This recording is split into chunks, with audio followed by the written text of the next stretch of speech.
మేనిఫెస్టోను అమిత్ షా విడుదల చేస్తున్నారు. లైవ్ లో చూద్దాం. ये तेलंगाना की जनता की क्षमा मांगकर मेरी बात की शुरुआत करता हूं। आज भारतीय जनता पार्टी का 2023 के विधानसभा चुनाव के घोषणा पत्र को आप लोगों के साथ और तेलंगाना की जनता के साथ साझा करने के लिए मैं यहां पर उपस्थित हुआ हूं। तेलंगाना का घोषणा पत्र एक प्रकार से प्रधानमंत्री नरेंद्र मोदी जी की गारंटी है। ये भारतीय जनता पार्टी का घोषणा पत्र है। भारतीय जनता पार्टी की स्थापना से अब तक का ट्रैक रिकॉर्ड है, चाहे हमारी राज्य सरकार बनी चाहे हमारी केंद्र सरकार बनी, हमने हमारे घोषणा पत्र को 5 दशकों तक सातत्यपूर्ण तरीकों से निभाते हुए भी हमारे वादे पूरे किए।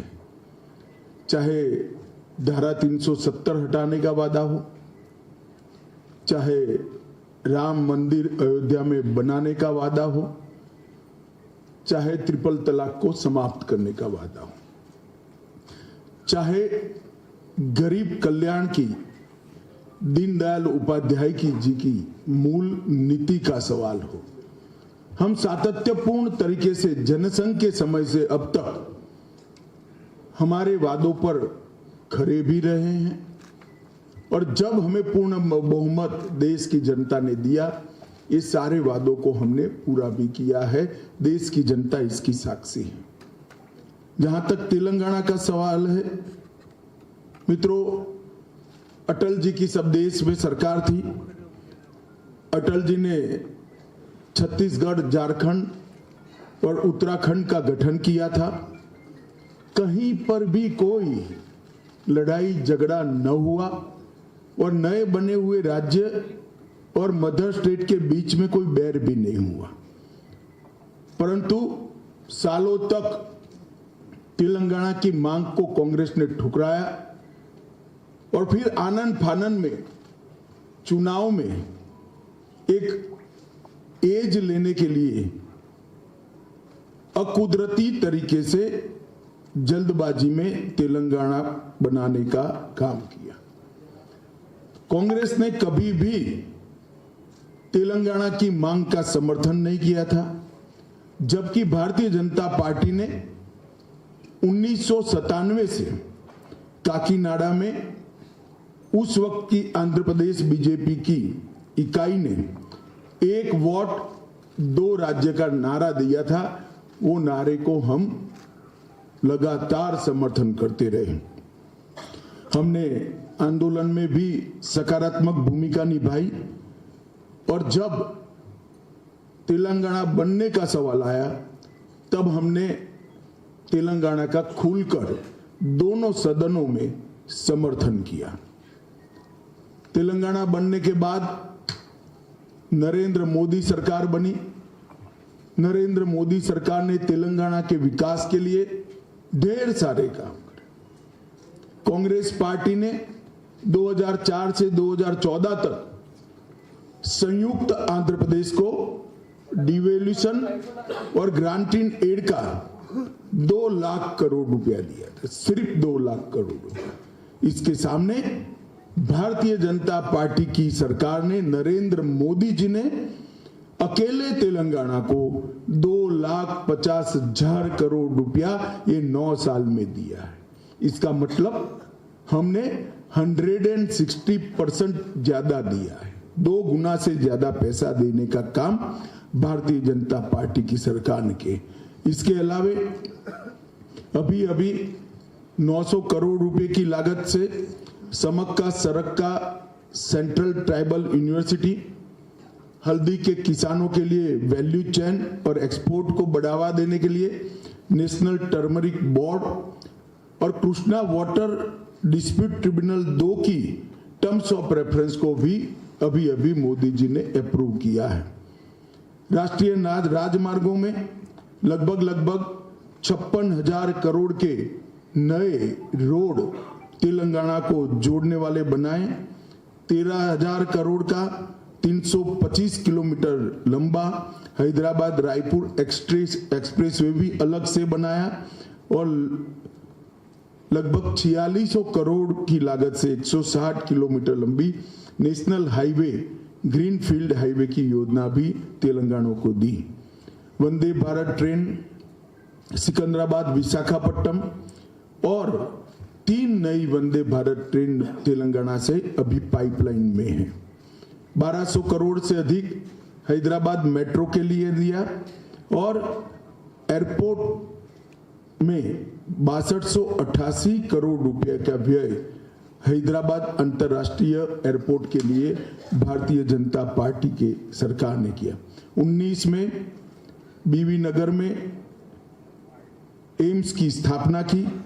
हैदराबाद नागपुर और हैदराबाद वारंगल इंडस्ट्रियल कॉरिडोर बनाया और इसके साथ साथ गरीबी रेखा के नीचे जीने वाले लाखों करोड़ों लाभार्थियों को अनेक योजनाओं का लाभ नरेंद्र मोदी सरकार ने दिया।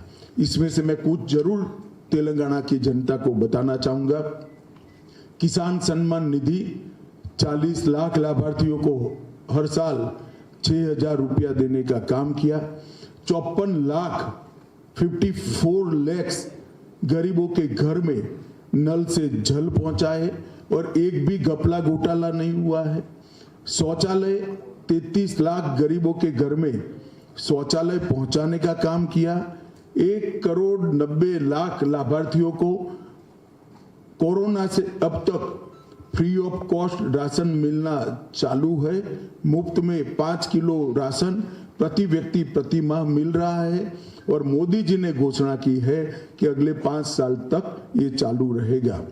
लगभग जन धन अकाउंट 1,10,00,000 खुले और प्रधानमंत्री ग्रामीण सड़क योजना 12,000 किलोमीटर लंबी करी।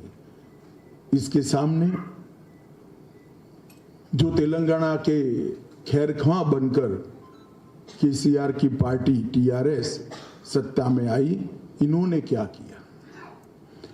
हैदराबाद मुक्ति संग्राम लगभग 400 दिनों के बाद तेलंगाना को आजादी मिली। वो क्रूर शासन से देश के लौह पुरुष सरदार वल्लभ भाई पटेल ने मुक्ति दिलाई और केसीआर ने ओवैसी के डर से हैदराबाद विमोचन दिन मनाने का हमेशा कन्नी काटा। हैदराबाद की स्पिरिट को, तेलंगाना की स्पिरिट को वहीं से तुष्टीकरण की भेंट देने का काम केसीआर ने किया। केसीआर के नेतृत्व में आज तेलंगाना लोकतंत्र की जगह लूट तंत्र बन गया है और प्रजातंत्र परिवार तंत्र बन गया है। उनका एकमात्र लक्ष्य, किसी भी राज्य के मुख्यमंत्री का लक्ष्य होता है अपनी जनता की भलाई करना। उनका एकमात्र लक्ष्य अपने बेटे को मुख्यमंत्री बनाना है और कोई लक्ष्य नहीं है। नीलू, निधुलू और नियामकालू, ये 3 सूत्रों के साथ वो सत्ता पर आए थे। वादा किया था, हम लोग भी दूर से देखते थे, बड़ी आशा के साथ देखते थे कि नए राज्य की शुरुआत हुई है, अब कुछ अच्छा होगा। मगर हुआ क्या? पहले नीलू की बात करते हैं। कालेश्वरम घोटाला हुआ, 42,000 करोड़ का प्रोजेक्ट 1,35,000 करोड़ का हो गया, अभी भी समाप्त नहीं हुआ है। पलामूरू रंगारेड्डी लिफ्ट सिंचाई योजना लगभग 2015 में इसकी आधारशिला रखी, 32,250 करोड़ खर्च हो गया, मगर अब तक उसको पूरा नहीं किया गया है।